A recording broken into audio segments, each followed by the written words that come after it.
Talk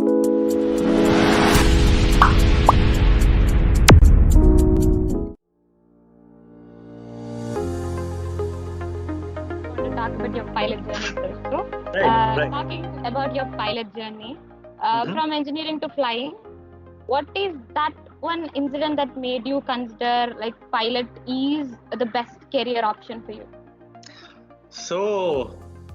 So the answer cannot be summarized in a word, but I'll try to fit this. So something that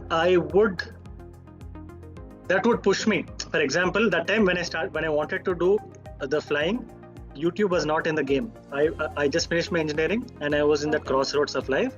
And if I have to pinpoint a specific moment, then it is that mental rock bottom. Yeah, it's like I hit a rock bottom mentally. I was almost checked out. Like I was figuring out a lot of things, speaking to a lot of people, and getting up from that place. Like, okay, if you're in a normal zone, getting up from that zone is okay, fine. But when you're in a rock bottom, getting up from that space it actually takes much more than like a normal. It's almost like I'm starting from negative, than zero.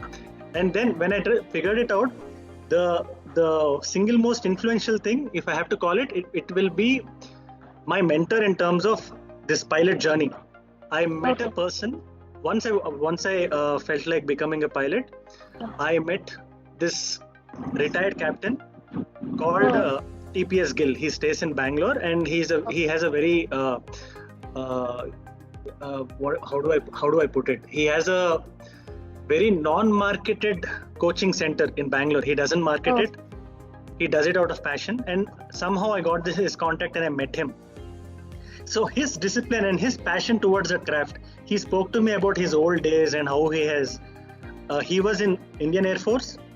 After Indian Air Force, there was an airline that hired him. He worked there for a couple of years and then he retired. And even now he is teaching students who wants to become pilots.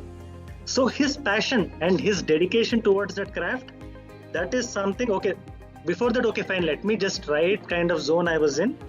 But when I spoke to him, his dedication and his passion actually pushed me. That is something he's the single most influential person. And his name is TPS Gill. I would never forget him. Even for YouTube, or because he is probably 65 or 66 right now. He doesn't have to do that kind of hard work, but every day he gets up. Every day, even now, he does it. So his passion actually pushed me. Okay, let me take this seriously.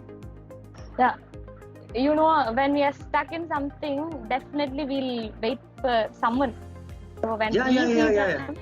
Even now, I get a lot of questions from students. Okay, who are doing their engineering or who are doing their CA. People like this profession a lot. People like to become a pilot, and they ask me, how do I start it? So there are two ways, okay, to become a pilot. There are two pathways. One is to first finish your flying. There is 200 hours of mandatory flying. Take it like if you're driving a car, the learning car you'll drive, right, a few kilometers and then get your license and then drive a car. So this space for flight is the 200 hours of flying. You fly a small Cessna flight before you actually get to drive a commercial flight, the big ones that we fly in. Yeah. So we have to do that and then write exams, or write exams and then do this.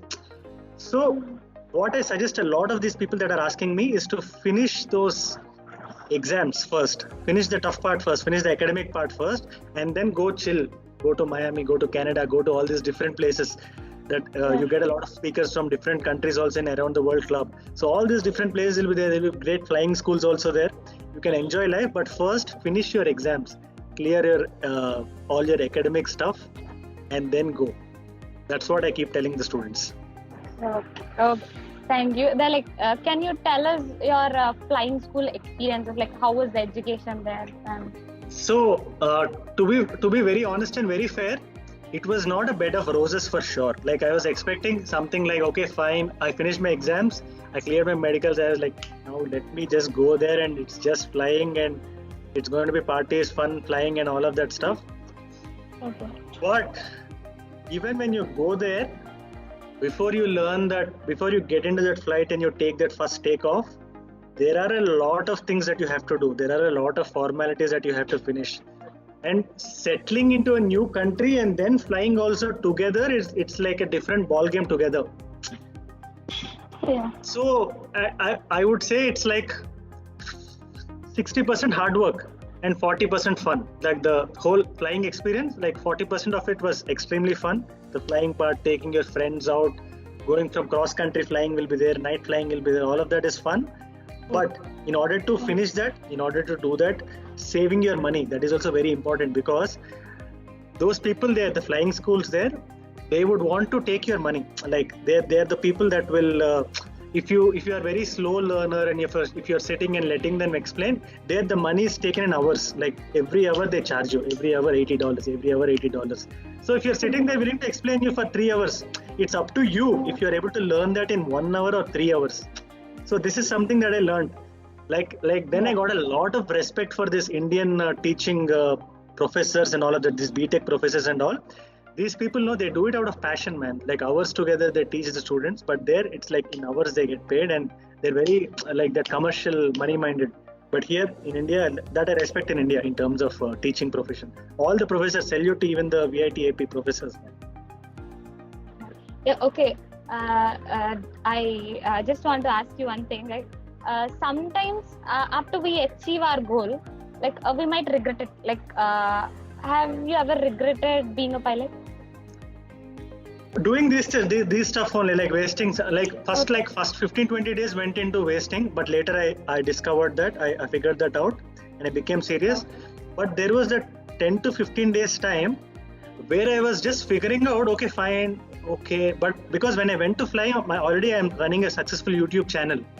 Then I was figuring out, okay, do I have to do this kind of thing was running in my mind. But once I got into the groove, there is no turning back, because getting that license is the single most biggest, like that achievement that you feel, right? It is like on another dimension. So and obviously all that adrenaline rush and all, it's crazy, man. Only you get that when you're not like when you're not getting that sleep because of that night flights, cross country flights. It's tiring. But if you have to choose between a 9 to 5 job and a pilot any day, man. Pilot any day. So here I've got something like this is not a question, just to cheer you up. Amigo, I am a very, very, very big fan of you. Jude Cults, his fan page. Oh, thank you so much. Thank you. Okay, the next one is also from Hemant. One strongest advice to students from Ajay, and what students should expect from BTech life? Okay, so this will be contrary to a lot of popular opinions. One single most biggest advice that I give to students, because he said students, is treat your college. Let me take the example of VIT, okay? Treat your college as a world in itself and try to grow onto the ladder to reach your top. Like within college, don't worry about the outside world. Treat your college as a world in itself, because a world in itself won't just have academics. It'll have co-curriculars, it'll have friendships, it'll have relations, it'll have all these things. So when you're in college, treat that entire thing like a world in itself and grow there. Try to maximize your growth, not just vertically, horizontally. Vertical growth is okay, this time I got 80 marks, let me get 90 next time. But horizontally, it is something else. Horizontally means, okay, academically I'm growing, co-curricularly I'm going, I'm having a lot of friends, I'm having a nice girlfriend, and that relationship is also good. Like in all different facets, try to be a better person by the time you come out of college. That is the advice that I give, because that is something that I lacked for the first 2 years when I was in college, and then I learned. So because when you just get marks, you come out of that, and those marks mean nothing later. After a point of time, okay, you get those marks, it's there, you'll get a job, you'll end up getting a job, and then you do. But to be a better person in life, but to maximize your output in life, you have to have that horizontal growth, not just academically, but everything. Like you're doing this club, everybody should have an idea, everybody should work on that idea. Yeah, thank you. Like, okay, coming to like you shifting to Canada, like have you faced any difficulties or had a hard time adapting to certain culture or traditions there? So cultural shocks are with the people, I would say, because technically it's a very less dense place compared to India. So wherever you go, even to the crowdiest places, it will be like somewhere less crowded in India only. So it's extremely less crowdy, and crossing roads is a cultural shock, man. You cannot cross roads anywhere. You have to go, you have to click a button somewhere, like, and you have to wait for like a minute and a half, and then you get. If you just walk randomly, everybody, not just the policemen, everybody on the road are going to look at you in that weird face. You are not supposed to do it. So yeah, it's like, I'll tell you what, if anybody likes to play GTA game, the first few days felt like this GTA game when there is no crime happening. It's like everything is so pitch perfect. Car is stopping here, and then the red light, and everything is like a simulated game. I felt like that's a cultural shock for me. Okay. So how long did it take for you to get habituated and become comfortable with the common practices or rules or regulations there? So it just took me a couple of days, 10 to 15 days, because I have to set my room for YouTube also, because YouTube is also something that I have in mind. I didn't want to leave YouTube when I was in a space in Canada.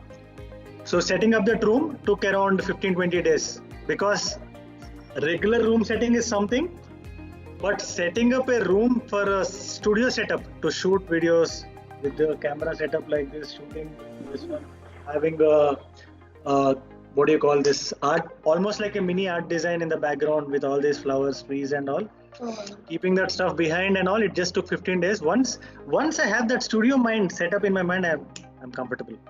It just took 15 days, and then outside roaming and all, it just, if I have to pinpoint and tell a day, it's 2 to 3 weeks it took me, and then I'm comfortable.